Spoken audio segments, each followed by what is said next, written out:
Hello friend, स्वागत है Siddharth study point पे। फ्रेंड, जैसा कि आपको पता है कि हमारे जो हैंड रिटन शॉर्ट नोट्स हैं, जो कि एस्टिमेटिंग कॉस्टिंग वैल्यूएशन की है, जो 21 रुपीज़ की है। अगर कोई भी सिविल इंजीनियरिंग स्टूडेंट है, इसको लेना चाहता है तो हमारे इस व्हाट्सएप नंबर पर मैसेज करके ले सकता है। आज हम इस शॉर्ट नोट्स का रिव्यू देखने वाले हैं कि ये कैसा है, मतलब ये पढ़ने में कैसा होगा, कैसे इसको हम पढ़ सकते हैं। तो हम इसको पढ़ के बता रहे हैं कि कैसे पढ़ना है आपको। 2004 से लेके 2024 तक के सारे चीज़ों को ये कवर करेगा। जैसे कि इसमें मान लीजिए हमने पहले पेज पे पढ़ाना शुरू किया तो यहाँ पे आपको दिख जाएगा एस्टिमेटिंग कॉस्टिंग एंड वैल्यूएशन, जो कि एसएससी जेई और यूपी ट्रिपल एससी जेई के लिए है। ठीक है, अब पहले इसमें फार्मूले की बात करते हैं। तो जो टोटल फ्लोर एरिया होता है, टोटल फ्लोर एरिया रेशियो जो होता है, total area of the all floor divide by area of plot.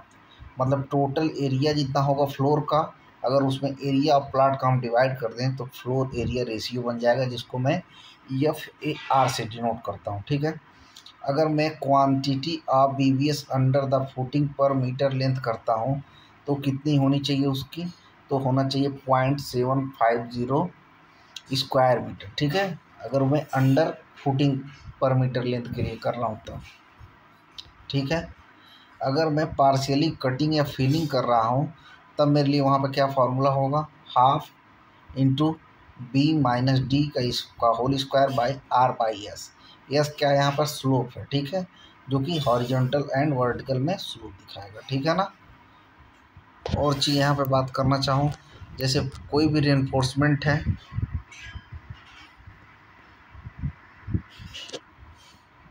अगर कोई रेनफोर्समेंट है तो उसको देखिए हम पर क्विंटल में मेजर करेंगे। अगर वही मेरा कोलेप्सिबल गेट है तो उसको मैं स्क्वायर मीटर में मेजर करूँगा। रोलिंग शटर है तो उसको मैं स्क्वायर मीटर में करूँगा। एक्सपेंडेड मटेरियल वायर है तो उसको मैं करूँगा। DPC है तो स्क्वायर मीटर में, RCC छज्जा रहेगा तो क्यूबिक मीटर में, फॉर्म वर्क रहेगा तो स्क्वायर मीटर में, और 1 क्यूबिक मीटर में 500 ब्रिक होते हैं। ठीक है ना।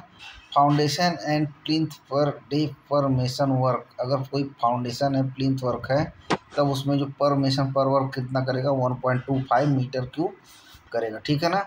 अगर मोस्ट रिलेबल एस्टीमेट की बात करूँ तो डिटेल एस्टीमेट होती है। रिवाइज एस्टीमेट कब करता हूँ, जब एक्चुअल एस्टीमेट जो है 5% से एक्सीड कर जाता है। फ्लैट सोइलिंग के लिए मैं 1 क्यूबिक मीटर में 32 ईंटें लगते हैं। अगर एज सोइलिंग की बात करूँ तो मेरे को 54 ईंटें लगते हैं। ठीक है, कैसे याद रखेंगे, जैसे मान के चलिए कि एज बात कर रहा है तो एज का मतलब होता है 5 और 5 से शुरू होता है 54। फ्लैट कितना होता है 6, एफ 6 का आधा करेंगे 3 मतलब 32। ठीक है ना। इस तरीके से हमारे शॉर्ट नोट्स में आप देख सकते हैं। और भी चीज़ें देखते हैं, पहले पेज पे ही अभी हम चल रहे हैं। अगर dry volume is the 1/3 of the extra weight volume. ठीक है, जो ड्राई वॉल्यूम होता है 1/3 ऑफ द वेट वॉल्यूम होता है। ठीक है ना। और यहाँ पर देखिए कैलकुलेशन, अगर हमको डिप्रेशन करना है वो भी स्ट्रेट लाइन मेथड से, तो क्या करेंगे, ओरिजिनल कॉस्ट में से स्क्रैप वैल्यू को घटा के लाइफ इन ईयर से डिवाइड कर देंगे तो ये मेरा क्या हो जाएगा, स्ट्रेट लाइन मेथड से कैलकुलेशन हो जाएगा डिप्रेशन का। ठीक है, अगर ये मेरे को सिंकिंग फंड निकालना रहेगा IC बराबर, तो I/1 + I⁻n-1। n क्या है, नंबर ऑफ ईयर है, I क्या है, रेट ऑफ इंटरेस्ट है। ठीक है, अगर कोई मैं wood work should be measured to nearest, अगर कोई वुड वर्क है मतलब तो उसको लकड़ी का काम है तो उसको मैं नियरेस्ट कितना मेजर कर सकता हूँ, 0.002 मीटर मेजर कर सकता हूँ। ठीक है, एक और फार्मूला जो डिप्रेशन का ये होता है, CI - CS, और फिर ये सिंकिंग फंड वाला जो चीज़ यहाँ पे दिया है इसको यहाँ पे उतार लेंगे। CS क्या है, सॉल्वेज वैल्यू है, और CI क्या है, इनिशियल कॉस्ट एट 0 टाइम। ठीक है, मतलब 0 टाइम पे क्या कॉस्ट था और सॉल्वेज वैल्यू क्या है, उन दोनों का डिफरेंस लिया और सिंकिंग फंड का जो कोफिशिएंट है IC का यहाँ पर डिवाइड किया तो ये चीज़ मल्टीप्लाई किया तो मेरा डिप्रेशन आ जाएगा। ठीक है, और यहाँ पर चीज़ समझो,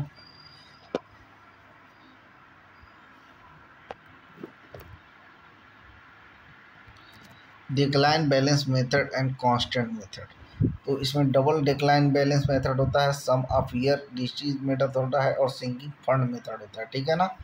जब भी हमको निकालना रहेगा डिक्लाइन बैलेंस मेथड, तो हम क्या करेंगे, डबल डिक्लाइन बैलेंस मेथड से यूज करेंगे, सम ऑफ ईयर डिजिट से मेथड से करेंगे और सिंकिंग फट से करेंगे, ठीक है ना। इसी तरह देखो, अगर हम वेट पर केजी मेरे को निकालना रहे तो शॉर्ट ट्रिक से क्या निकालेंगे, डी स्क्वायर बाई 160.2 kg, सीधा मेरा आ जाएगा पर मीटर लेंथ। अगर इसको ऐसे भी निकालना तो एरिया और उसके डेंसिटी में मल्टीप्लाई कर देंगे, और 1 मीटर के लिए निकालना है तो 1 कर देंगे, तो क्या आ जाएगा, पर मीटर लेंथ आ जाएगा, जो कि कितना आएगा 0.0061 डी स्क्वायर। अगर मैं A1:8 को इसमें डिवाइड कर दूं तो यही वैल्यू मेरे को मिलेगी। ये एक तरह से डायरेक्ट हो जाएगा, और ये क्या हो जाएगा, density into area and into length. Length कितने के लिए, 1 मीटर के लिए बात कर रहा हूँ, और फिर जितने का निकालना रहेगा डी की वैल्यू यहाँ पे डायमीटर के हिसाब से रखते हुए निकाल लेंगे। और डेंसिटी ऑफ स्टील की बात करूँ तो 7850 kg पर मीटर क्यूब होता है।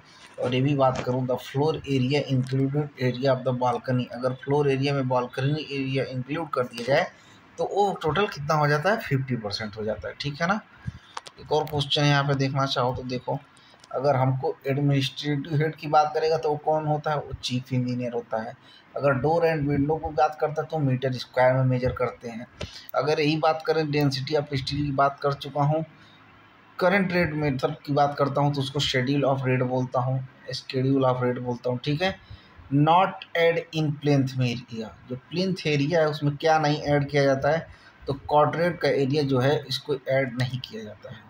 The value of the property during useful life based on the purchase and depression, इसको क्या मैं बोलता हूँ, उसको मैं बुक वैल्यू बोलता हूँ, ठीक है ना।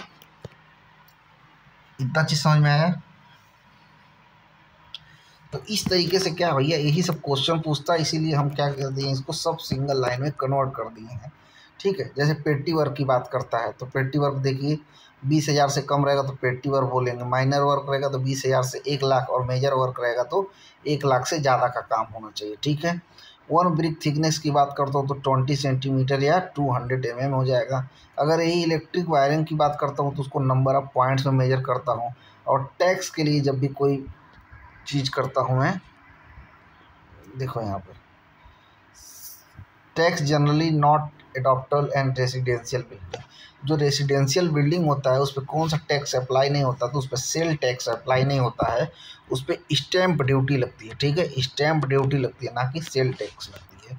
जनरली यूज इन PW, जो PWD है वो भैया कौन सा मेथड यूज करता है, तो उसको सेंटर लाइन मेथड यूज करता है। अगर किसी भी प्रोजेक्ट में प्रॉफिट ऑफ कंट्रैक्टर की बात करें तो वो 10% होता है टोटल एस्टीमेट का, ठीक है। अगर विदाउट डिसमेंटल कोई वैल्यू है तो उसको मैं सॉल्वेज वैल्यू बोलूँगा, और यही डिसमेंटल वैल्यू है तो उसको मैं स्क्रैप वैल्यू बोलूँगा, ठीक है। और स्क्रैप वैल्यू पॉजिटिव और निगेटिव दोनों हो सकता है, जो 10% ऑफ द टोटल कास्ट का होता है, ठीक है ना। ये चीज़ समझ गए। और यहाँ पे समझो भैया क्या होता है, एस्टीमेट क्या होता है, probable cost arrived before construction, मतलब बिफोर कंस्ट्रक्शन का मतलब ये है निर्माण से पहले हमको उस चीज़ का अनुमान लगाना है क्या है, कितना कॉस्ट आएगा, एस्टीमेट होता है, ठीक है। मेजरमेंट ऑफ द वैरो पिट्स, तो उसको हम क्या बोलते हैं, टेल टेलस बोलते हैं, ठीक है। अगर कार्बोरेटेड स्टील शीट है तो उसके लिए हम 10% एरिया बढ़ाते हैं, कार्बोरेटेड एस्बेस्टस सीमेंट है तो 20% बढ़ाते हैं, और सेमी कार्बोरेटेड रहता है तो 10% बढ़ाते हैं। अगर किसी चीज़ का पेंटेड कार्बोरेटेड शीट है तो मैं 14% एरिया को बढ़ाता हूँ, ठीक है। ध्यान रखें, carbonated sheet 10%, carbonated asbestos sheet जो है 20%, सेमी कार्बोरेटेड 10% और पेंटेड कार्बोरेटेड शीट रहेगा तो 14% बढ़ा देंगे, ठीक है ना। 1 क्यूबिक ब्रिक में कितना मीटर होता है भैया, 500 नंबर ऑफ ब्रिक होता है। कैसे निकालेंगे, 1 बाई जो standard size of the brick है उसमें क्या करेंगे, विथ मोटार के साथ 200 गुणे 100 गुणे 100 मतलब 20 गुणे 10 गुणे 10 सेमी से डिवाइड करेंगे, और उसको सेमी को भी मीटर में बदलेंगे तो 0.2 इंटू 0.1 इंटू 0.1 हो जाएगा तो 500 आ जाएगा, ठीक है। एक और चीज़ यहाँ पे देखो, central line method deduction most be every junction, जो भैया कोई भी जंक्शन पड़ेगा और सेंट्रल लाइन मेथड का यूज़ कर रहे हैं तो हम कितना डिडक्ट करते हैं, हाफ ऑफ द विड्थ, जितनी चौड़ाई होती है उसका आधा मैं घटा देता हूँ, ठीक है। एक्सप्लोसिव जो मटेरियल होता है भैया उसको मैं KG में व्यक्त करता हूँ, ठीक है ना। अगर ये फेयर प्राइस की बात करता है तो फेयर प्राइस जब भी आता है तो उसका मैं वैल्यूएशन के लिए यूज करता हूँ। तो ये था भैया पहले पेज का पूरा कहानी, ठीक है। इसमें 2004 से लेके